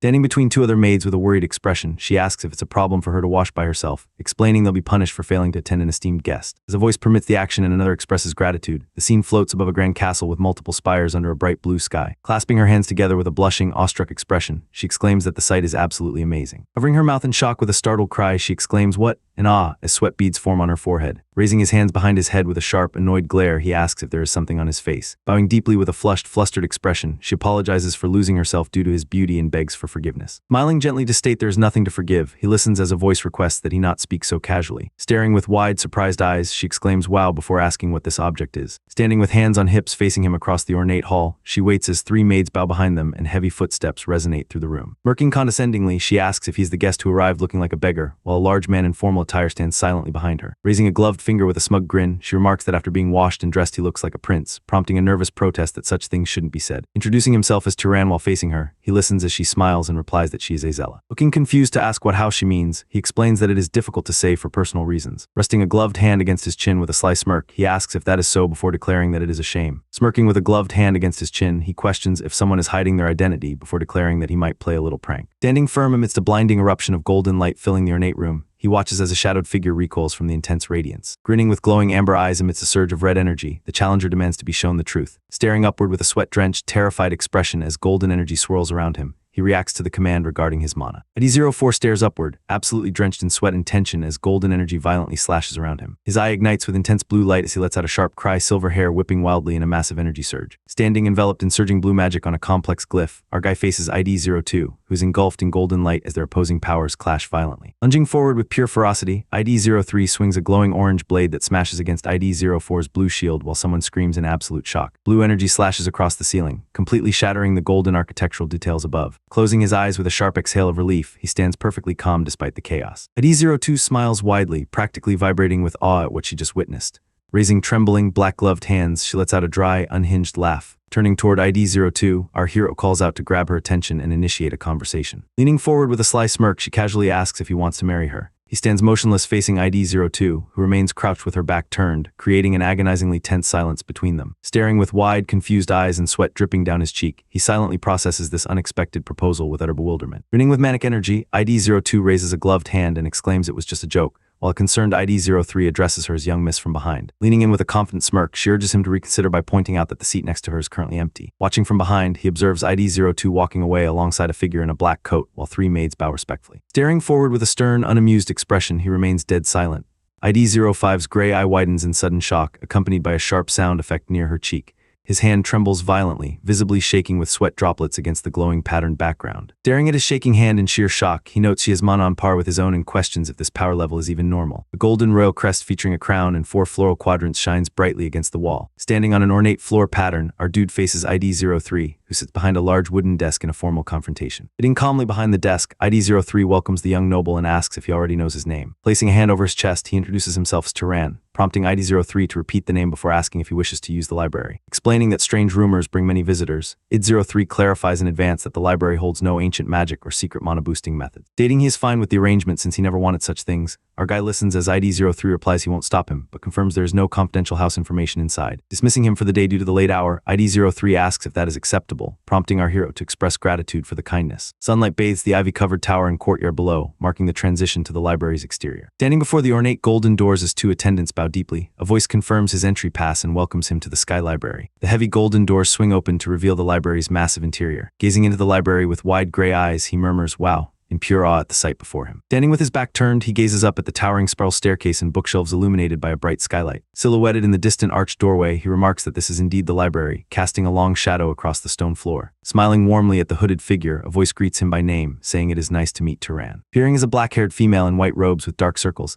ID05 raises one arm while clutching a book and declares she's the librarian here. Smiling with a slightly manic expression, she states that by order of the Lord, she will explain the rules for using this place. Sweating nervously, our guy questions if a little kid is really the librarian, while a voice lists rules requiring compensation for damage and prohibiting taking books out. Leaning in uncomfortably close with a raised finger, she declares she will watch him the whole time, prompting him to look away and ask her to back off because he feels uneasy. Walking away across the stone floor, he asks if she has read the books there, while ID05 stands behind him and replies that finding items is what she does best. Standing with her back turned, she asks what he wants, listing romance or history as options before noting that he is young. Standing before her with a flat expression, he asks if she means something erotic, while she remains silent with her back turned. Turning forward with a slight smile, she states she wants to learn basic common sense about the world, leaving him confused by the unexpected request. Stacks of thick, leather-bound books sit motionless on the shelves under a heavy silence. Standing beside a table piled with books, he explains to ID02 that most volumes are too old, but points out a helpful section, prompting her to thank him as he replies she's welcome. Holding an open book with a focused expression, he looks down at the pages surrounded by blurred shelves. Holding a book with golden lettering on the cover, he remarks that this is what a book actually is. Flipping the pages of the thick tome, the paper rustles as he continues his demonstration.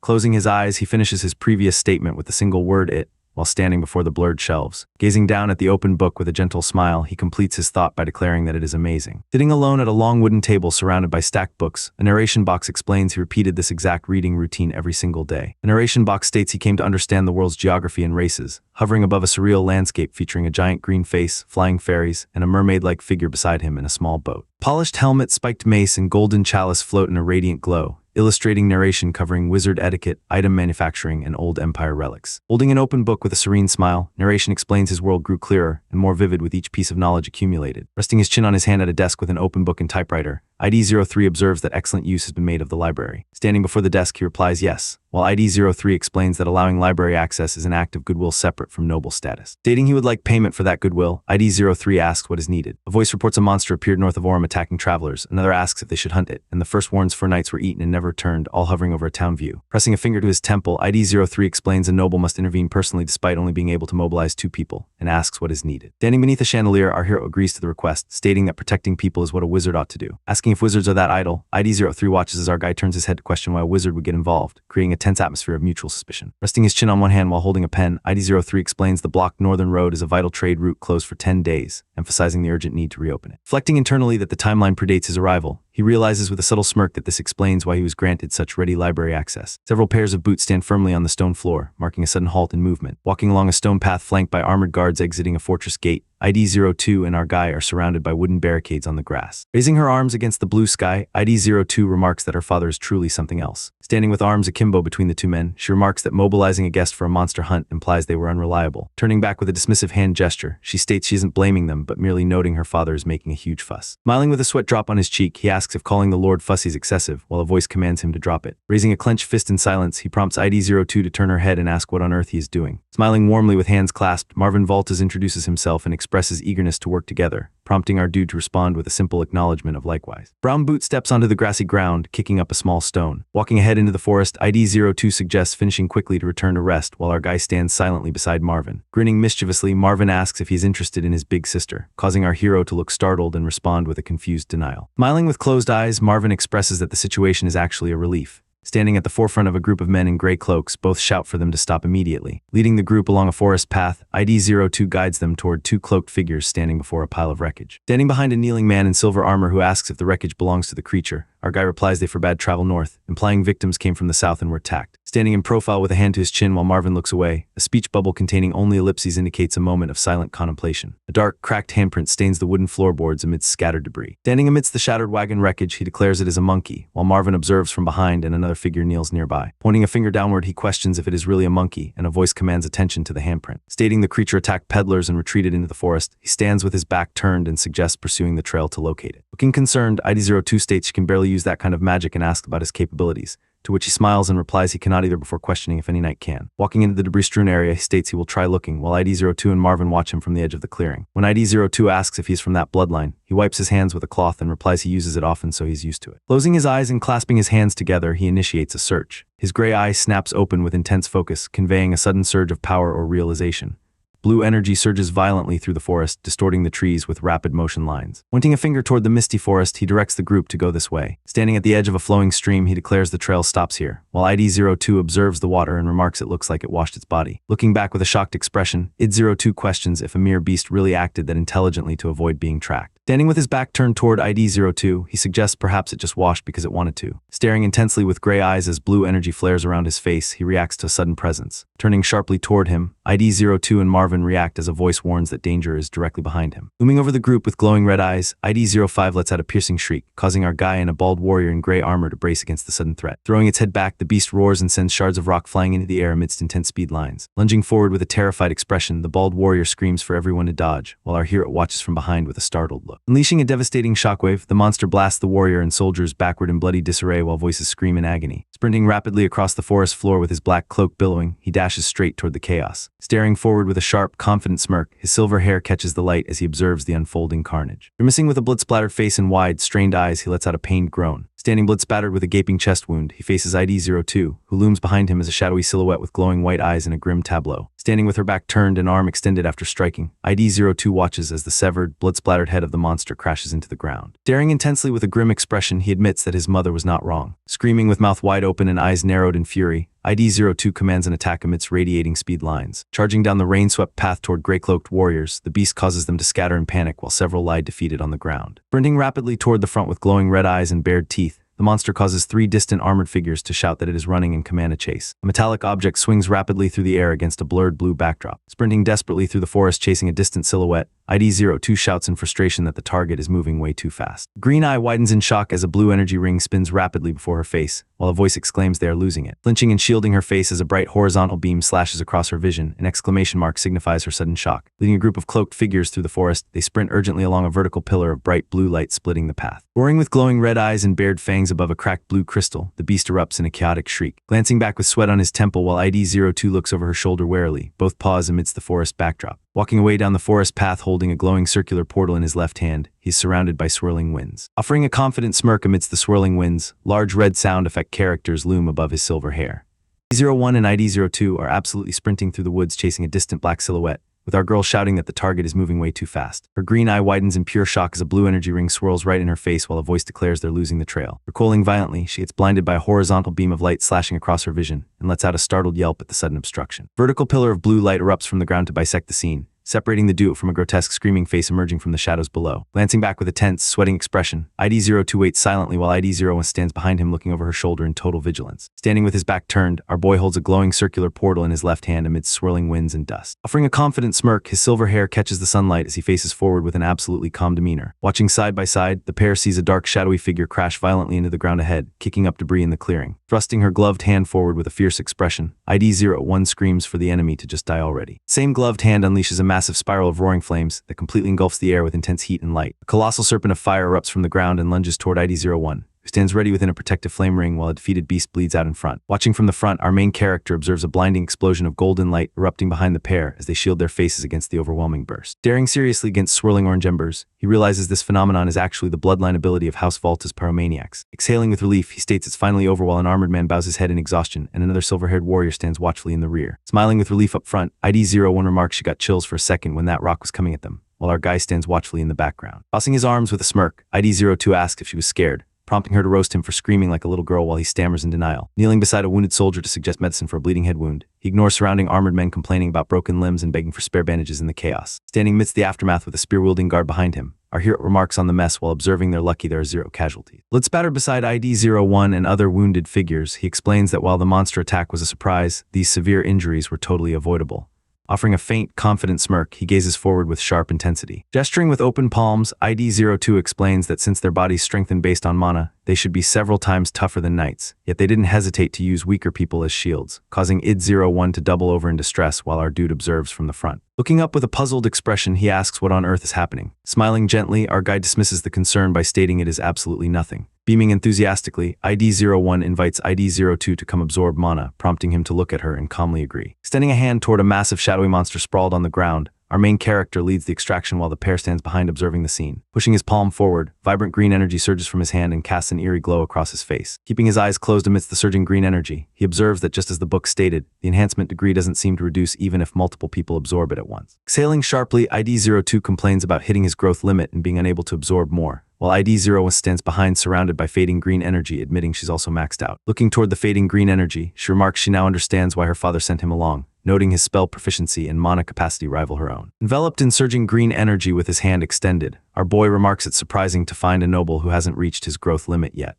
Walking away from the scene up a stone path toward a grand castle under a golden sunset, the trio is accompanied by several figures in gray cloaks. Smiling at our guy, ID-02 states they never would have defeated the monster without Turan, crediting his tracking ability and final blow for the victory. Raising a hand in a dismissive gesture, he humbly claims his contribution was nothing spectacular. Walking between the pair while regretting letting the enemy strike first, ID-02 admits he didn't expect a search ability, prompting our hero to ask if it possessed such a skill and receive a confirmation. Looking to the side thoughtfully, he observes that different abilities seem to awaken depending on the monster's external traits. Continuing his analysis from a high vantage point, he explains the monkey they killed had large hands and eyes, but looked nothing like its original form, because it likely awakened abilities to throw objects with force and see through the forest. Expressing amazement at how quickly he deduced the monster's traits, the pair listens as our guy calmly explains he simply consulted a monster encyclopedia at the library earlier. Dismissing the library as a stuffy place nobody visits, ID-02 shakes his head, while ID-01 admits she once left without reading half a volume because the books were too difficult. Smiling against a golden backdrop, he advises asking the librarian for easy books next time. Raising a hand to her chin skeptically, ID-01 asks if he means the actual librarian, receiving confirmation that it is indeed the person who manages the library. Looking forward with a serious expression, our main character asks if there was even someone like that in the library. A towering glass structure covered in vines stands illuminated against the sunset sky, surrounded by empty cobblestone streets and timber-framed buildings. Loading toward him with her back turned, the spirit greets our boy by name while he stands still in a black coat within the stone library hall. Smiling faintly, he admits he was careless, explaining no knight or commoner would ever call a noble by name because proper address requires using esteemed one.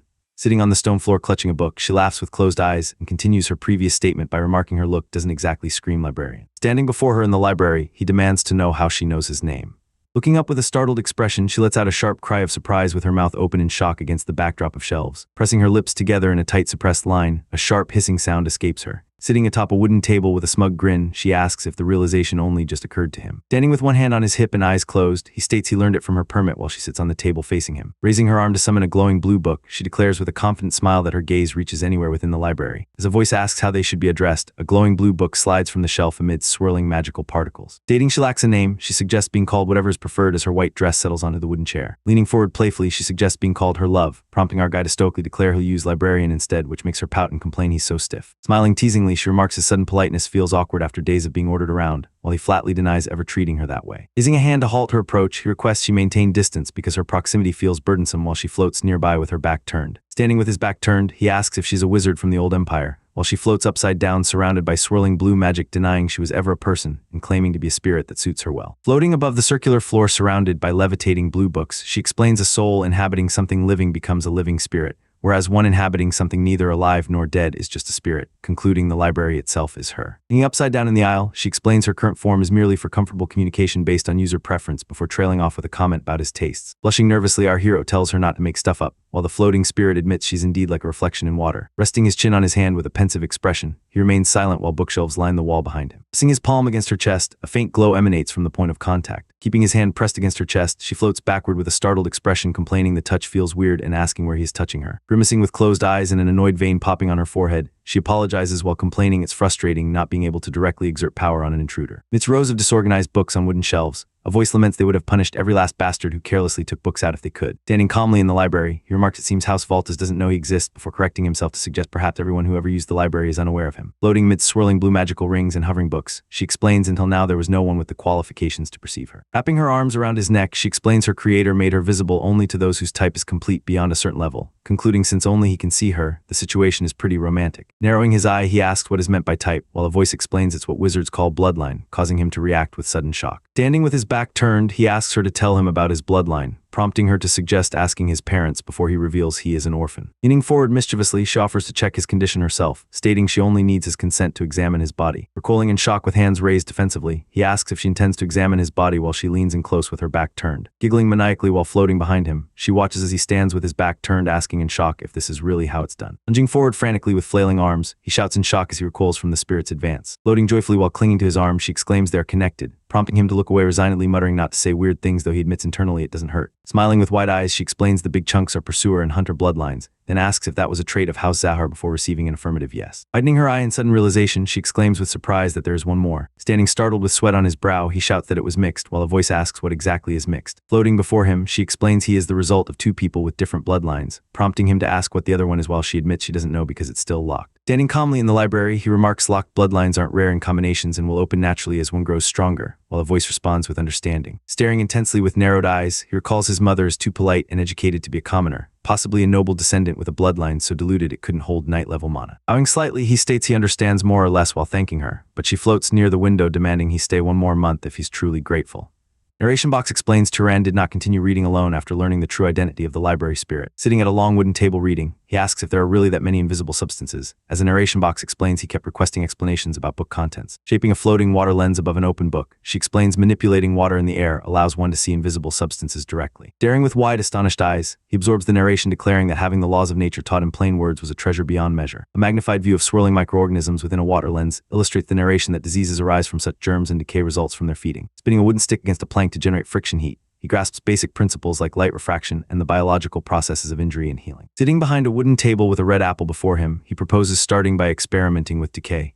Inserting a small knife into the stem of the red apple, he begins his experiment. Touching the apple with his finger, it instantly rots into a shriveled, blackened mass. Asking how it is, he receives a reply calling it incredible, explaining that although existing magic achieves the same result, understanding the principle allows for far less mana consumption. Staring intently with a focused expression, he absorbs the narration, explaining that simply changing how he perceived the world raised his skill as a wizard. Leaning over the table toward her, he suggests powerful houses might be monopolizing such knowledge to maintain their competitive edge if every wizard were to learn it. Smiling faintly in profile, she remarks it's no wonder people's knowledge level keeps dropping over time, adding she now understands why. Under a bright sky, a vine-covered tower stands as a voice states it is about time to leave. Standing with a hand to his chin, he asks if she is leaving, while floating books surround her as she confirms departure by stating the owner has been openly giving hints to go. Floating upward with tears streaming down her face, she screams for someone to take her along while he looks up at her from below. Collapsing onto the stone floor with a thud, ID02 lies there while our guy stands nearby watching him as a voice exclaims in surprise. Lying on the stone floor with a manic grin, she asks if he can even leave this place, demanding he stay while promising to take good care of him with laughter, only for a voice to flatly refuse. Floating away with her back turned while he stands below looking up, she scoffs that he is never going to say he will stay. Floating amidst glowing blue books, she advises checking the area for the god's legacy, adding a spirit there might possess superior knowledge. Walking through an open arched doorway while glowing blue books float nearby, he states he will come to visit from time to time. Standing with her back to the room before shelves of glowing books, she dismissively states he can come if he wants or not. Smiling gently over his shoulder, he reassures the spirit there are still many books he hasn't read yet. Walking forward on a stone path toward a tall spire, he begins explaining according to the continental map he got from the library. That arrows trace a path from Orem through the western woodlands to the Emerald Desert on a map, while narration states House Zahar's base is located east of Orem. Walking away down the stone path with a large backpack strapped to his back, he declares he will head to Zahar. Looking upward with a determined expression, he declares he will find clues about his parents.